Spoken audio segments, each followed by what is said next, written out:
Hello, Mr. Hardy here, and in this video I would like to teach you about Stave 5 of A Christmas Carol by Charles Dickens. So in this video I'll start by summarising the plot. We'll explore the key characters in this stave, look at the key themes, contexts and quotes you may want to commit to memory for your assessments, and I'll leave you with a couple of tasks you can complete after the video if you want to solidify your understanding. So, as usual, let's start by summarising the plot of Stave 5, the final stave or chapter of this novella. So the protagonist, Scrooge, is back in his own bed in his own house, and he's very grateful to be there. And he promises to, quote, live in the past, the present and the future. And by capitalising the P in past and present and the F in future, Dickens here is referring to the ghost of Christmas past, the ghost of Christmas present, and the ghost of Christmas future, and all of the lessons that they have taught to Scrooge, particularly around the idea of generosity. Scrooge is so delighted to have a second chance and to have a chance at redemption that he starts laughing. He's laughing as he moves around the house, he's laughing as he's shaving. It's brought him joy. Christmas is designed to bring joy, generosity is designed to bring joy. Now compare this to the Scrooge at the beginning, who was miserly and miserable. He's completely transformed into someone laughing and happy. Scrooge is so happy he doesn't actually know what day of the year it is, so he calls out of the window to a little boy in the street, and the boy confirms that it is Christmas Day, and Scrooge is astonished. The ghosts of Christmas past, present and future have done all of those marvellous, magical, supernatural things with him within the course of a night. So now it is Christmas Day, and he has a fresh day, a fresh opportunity to change. So Scrooge asked the boy to go to the local butcher, the local poultry shop, and bring him the prize turkey, the biggest turkey. And he does this so he can send it to the Cratchit family, and he thinks this will be a fantastic gift because it will be the biggest dinner the Cratchit family has ever eaten. Now remember the Scrooge back in Stave 1 when he wouldn't give money to the charity collectors, or he wouldn't give money to the boy who was Christmas caroling to raise some money? Well, now Scrooge is chuckling, he's laughing as he pays the boy for running the message, he pays the poulterer for the prize turkey, and he pays the cabman, the taxi man, to take the turkey to the Cratchit family. Not only does he pay them with a laugh, he wishes them all a Merry Christmas. Now compare that to the Scrooge at the beginning of the novella, who used to say "Bah humbug" and "Good afternoon" to Christmas to try and get people to go away. He's completely transformed, and this is all thanks to the spirits, the ghosts. On his way out to town, he gets ready, he shaves, he puts on his best clothes, and he goes out to enjoy Christmas Day. And he bumps into the charity collectors who came by yesterday on Christmas Eve. And he apologises for being so rude and stingy, and he promises to donate a large sum of money. And he says it's many years' worth of back payments. After many years of stinginess, he now owes so much money, and he's going to put it towards helping the poor and towards charitable causes. Scrooge then goes to church. So remember, Victorian society is largely Christian, and Charles Dickens himself practiced Christianity. And this idea of Christmas closely links to Christianity, and a lot of people go to church on Christmas Day, even if they may not go to church on, any other Sunday of the year. So Scrooge is being a role model here. On Christmas he goes to church to learn those Christian values of generosity, and then he goes out and he practices it. After church, Scrooge goes to his nephew Fred's house. So Scrooge's sister is called Little Fan. She has a son called Fred, who's Scrooge's nephew. And at the start of the novella in Stave 1, Fred tries to invite Scrooge to his Christmas party. And Scrooge says, bah humbug, no, I don't want to go. But now he enjoyed the party so much when he saw it with the ghost of Christmas present that he goes and enjoys a wonderful Christmas party. And that word wonderful is in quote marks because the narrator repeats it 3 or 4 times just to emphasise how wonderful, how magical, how good, how positive Christmas is. So that was Christmas Day, and then in Stave 5 we go into the next day, also called Boxing Day, and Scrooge goes to his office. He gets there extra early, so he's there ahead of his clerk, or Clark, however you pronounce it, Bob Cratchit. And Bob Cratchit shows up a few minutes late, 17, 18 minutes late. And Scrooge pretends to be angry at him, and it almost sounds like he's going to fire him. But then, because Scrooge has changed, he changes his tone, he changes his attitude towards Bob and towards the deserving poor, and he says he's going to give him a raise, and he promises to help Bob and his struggling family. Wow, Scrooge is clearly a completely transformed man. He's completely different when you compare him in Stave 1 compared to Stave 5. And because of his transformation and his newfound generosity, Tiny Tim does not die. Everyone says hooray, because we all love Tiny Tim, and Dickens uses him to build up pathos and pity. And he's also a symbol. With the generosity of the rich, the deserving poor and the vulnerable and the weak, like Tiny Tim, won't die. So it's a really positive end to this novella. And actually, the whole novella ends with the words of Tiny Tim. And Tiny Tim says, "God bless us, everyone." So it links back to this idea of Christian values, this idea of a God watching over us. And if we're blessed with money, we should probably use it to bless others, everyone, whether you're rich, poor, man, woman, old, young. And that's the power of Christmas. So, let's have a look at the key characters in this stave, and of course, it's the protagonist, Scrooge. You could argue he starts to play off as an antagonist, a bit of a villain, but through the four ghosts, Marley, the ghost of Christmas past, present and future, he is transformed into a hero, a protagonist. And Dickens reveals this through some similes. So if we look at descriptions of Scrooge in Stave 1, he's described as solitary as an oyster, being compared to a lonely, hard, cold oyster. And as hard and sharp as flint, he's like a sharp, cold piece of stone that might cut or damage you. Now compare this to the similes Dickens uses to describe Scrooge in Stave 5. He's as light as a feather. He's so happy he can sort of float away. And remember this Christian idea of heaven and hell, the idea that heaven's maybe up in the sky, so he's light as a feather, he's floating to heaven. He's also happy as an angel, so he's being compared here to a sort of heavenly creature, an angel. He's so happy he's become a good person, a heavenly person, someone who will make it to heaven like an angel. Complete transformation. We can also see the transformation in Scrooge's speech. So all the way back in Stave 1, he uses exclamations like "bah, humbug" to show disapproval. Or he even takes quite a positive greeting, "good afternoon," and he twists it into a way of getting rid of people. Go away, good afternoon. But you replace that with the exclamatives he uses in Stave 5, and he replaces "bah, humbug" with "Merry Christmas." And his sort of grumpy good afternoon to chase away people gets replaced with "Happy New Year." He's starting to use these common Christmas greetings, and it's bringing him and those around him joy. Another example that he's transformed.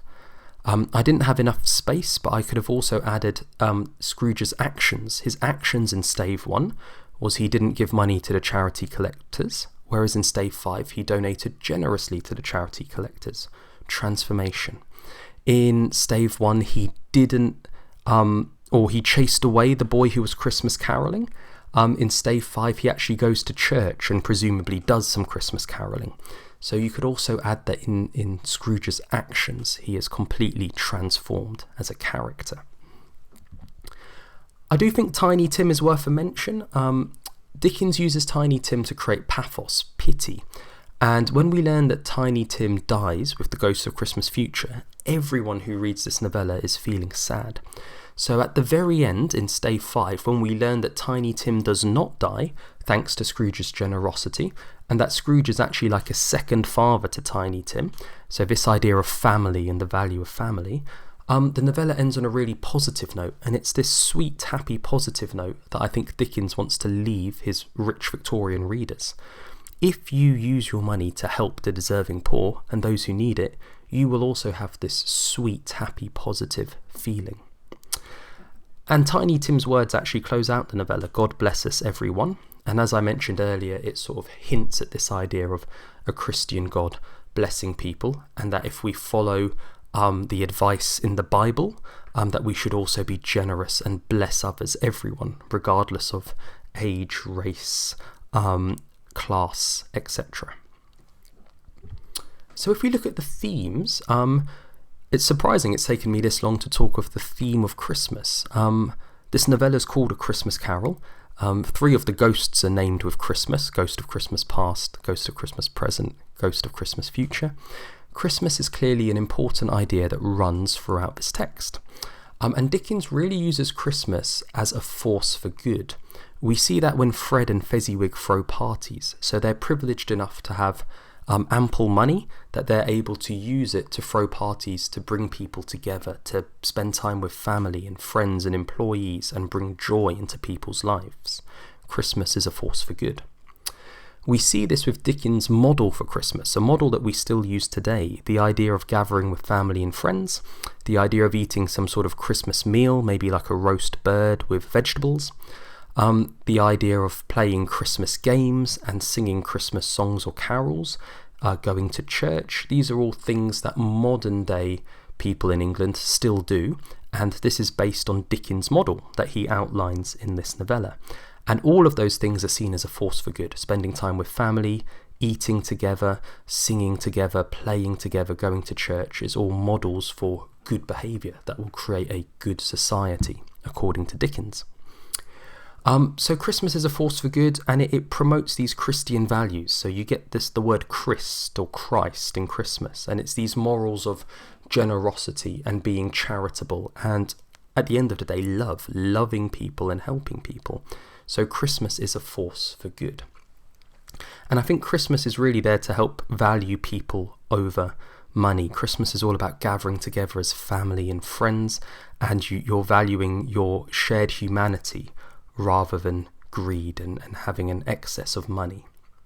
So Christmas is a tool that Dickens uses to promote good and to create a change in society. The other theme I want to talk about is this idea of generosity, and we really see that in Stave 5. At the start of the novella, particularly in Stave 1, Scrooge was a miser, someone who was greedy, selfish, someone full of avarice, who kept his money to himself and didn't use it for any good. He was destined on the path for hell, a bit like his partner Jacob Marley, who was tied down by all those chains full of cash boxes and ledgers that tied him down in the afterlife. However, when Scrooge practices generosity, it's like he breaks apart those chains that tie him down to the earth, and as a result, he's destined for heaven. Think about those similes of being light as a feather and being like an angel, this idea of floating away, of making it to heaven. So generosity can save your soul. It can get you to heaven, and remember, Victorian society was largely Christian, so the concept of heaven and hell was accepted by a large percentage of the population. We also learn that generosity brings joy. So in stanza 5, Scrooge is laughing a lot. He chuckles a lot. He exclaims how wonderful things are. He says he enjoys his walk around London. Who doesn't want to be joyous? Who doesn't want to be happy? How can you be happy? Well, according to Dickens, you can be generous to others, and that is your source of joy. So helping others is going to bring yourself joy. This would inspire his Victorian readership to be generous and to be charitable to others, and in return, society improves, and personally, these people also feel joy. So Dickens is using this concept of generosity to inspire rich Victorians to be generous towards the poor Victorians, and he wants to overcome these ideas of ignorance and want, those 2 children that appeared under the robe of the Ghost of Christmas Present. And in doing so, he's going to prevent doom. If society is selfish and keeps money to itself, and it doesn't educate people, ignorance, and it leaves people in want, in poverty, we're going to be doomed.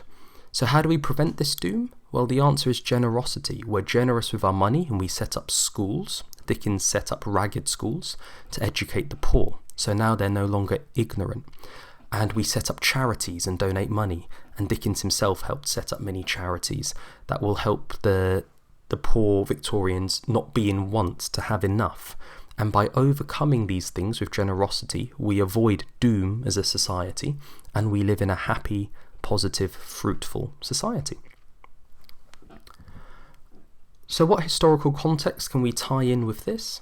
Well, during the Victorian era, Britain underwent something called the Industrial Revolution. Basically, we used technology to make ourselves even more rich and wealthy. And what this did is it actually widened the gap between the rich upper class and the poor working class. And we call this an economic divide. And for a large part of the Victorian era, the rich upper class exploited the poor working class. Now, Dickens really wanted to change this. He saw this as a problem in society. So this novella is aimed to bridge the wealth gap by inspiring rich Victorians to be more generous to poor Victorians, and therefore closing the wealth gap between the rich upper classes and the poor working classes. Another key piece of context is social reform. Social refers to society or a group of people, in this case Victorian England. And reform refers to this idea of changing or reformatting or making something new or better or improved. So, did Dickens achieve his goal of changing, reforming Victorian society? And the short answer is yes. A Christmas Carol provoked generosity from the wealthy, so he was lowering that wealth gap that was caused by the Industrial Revolution that I just spoke about. Dickens' novella promoted compassion amongst Victorians, so Victorian society, whether you're rich, poor, man, woman, old or young, whatever race you were, you started to see each other as humans on the same journey, the same life experience, rather than separate classes. This novella also increased charitable activities in London and I'm sure across the country as a whole. So richer upper class citizens were setting up organisations to help those in need, particularly the deserving poor, those who were born into poverty. And actually he reformed England so much, he basically created modern day Christmas with this novella.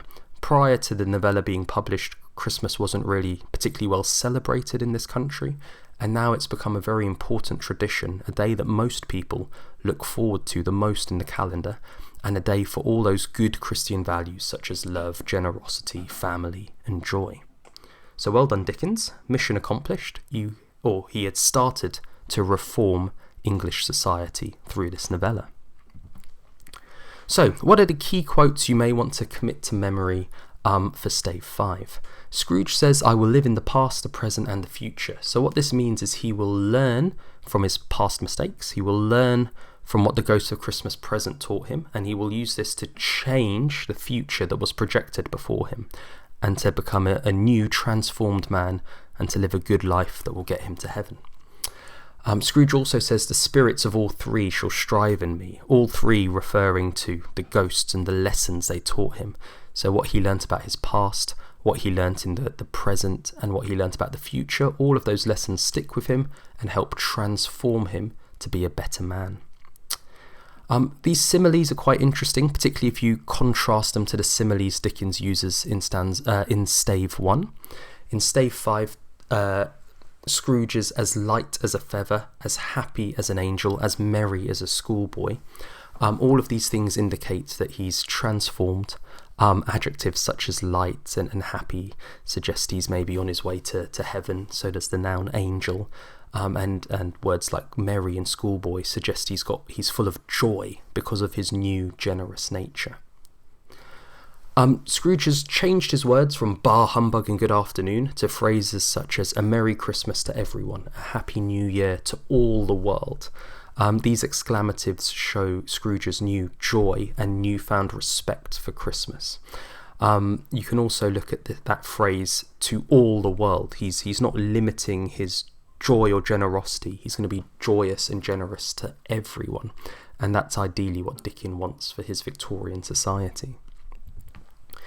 The narrator describes Scrooge as having a splendid laugh, and he let off many brilliant laughs. So you can take a look at this noun, this verb, depending on the context it's used in, laugh. And you think about Scrooge back in Stave 1, who didn't laugh at all and was miserable and cold and frosty and grimy, and now you contrast him with his laughing. Speaking on the topic of laughing, the narrator uses the word chuckle a lot. Chuckle means laugh. Chuckle, chuckle, chuckle. It's used 3 or 4 times. And it shows Scrooge's complete transformation and this idea that generosity brings joy. And let's be honest, who doesn't want to be a bit more joyful? We get the same with the repetition of wonderful. When Scrooge talks about Fred's party, he says wonderful party, wonderful games, wonderful unanimity. I always struggle with that word. Wonderful happiness. So the repetition of wonderful shows that being generous, being part of a family, practicing Christmas traditions, such as gathering together, eating food, playing games, singing songs, practicing Christian values such as generosity and charity are wonderful things, and it will make your life better. Dickens is almost writing a guide as to how to live better, how to be happier. The narrator says, to Tiny Tim, who did not die, and not is capitalised, so that leaves the novella, it ends on a very positive note. Scrooge was like a second father, so it really brings back that theme of family and the importance of valuing people over money. The narrator comments that Scrooge became as good a friend, as good a master, as good a man. So this repetition of good, that he was transformed from the bad, the malevolent, the evil man he was in Stave 1, to now a good man, a generous man, a joyous man, a Christmas man, a Christian man. And it's the idea of his complete transformation. He's redeemed and saved his soul. And as the novella draws to an end, the narrator comments that Scrooge knew how to keep Christmas well, and arguably that's his secret to being a good man, to going to heaven. He knew the power of Christmas and those Christmas values, those Christian values, those values of family, those values of valuing people over money, and that was his secret to living a joyous, generous, happy life that ended up sending you to heaven. And again, who wouldn't want to live that sort of life, and who wouldn't want to go to heaven? So this book is almost like a blueprint for how to live well, and in doing so it transforms society. If everyone practiced these ideas, society would improve for all the classes, for everyone involved. And Tiny Tim signs off the novella with God bless us everyone. So this idea of a Christian God looking down upon us, and we should take some of those values into our lives as we bless people, every single person, regardless of age, male, female, race, etc. So that brings the novella to an end. I hope you enjoyed reading it and studying it with me, and I hope you go on to do really well in your assessments when you write about A Christmas Carol by Charles Dickens. Speaking of writing, you can make notes from this video on a physical copy of the novella, and you can also try answering the exam style question, how does Scrooge change over the course of the novella? Now, I tend to teach my students to make a point, back it up with a quote, zoom in on a technique, explain how the technique in that quote proves your point, and add in some relevant thematic knowledge or contextual knowledge to tick off all the marks available. My advice would be to write an introduction, and maybe write one of these analytical paragraphs about what Scrooge was like at the beginning of the novella, and then maybe write another one about what he's like at the end of the novella, and that way you can compare and contrast the change that has overcome Scrooge, the transformation, the salvation, the redemption of the main character, Scrooge. Well, if you liked this video and found it useful, please give it a like and subscribe to my Mr. Hardy YouTube channel. I'll be moving on to other pieces of literature to explain, break down and teach to you, so your support means a lot to me, so that subscribe button really helps. And feel free to leave a comment if you think there's anything that I have missed out. Well, thank you for your attention, and I'll see you on the next one.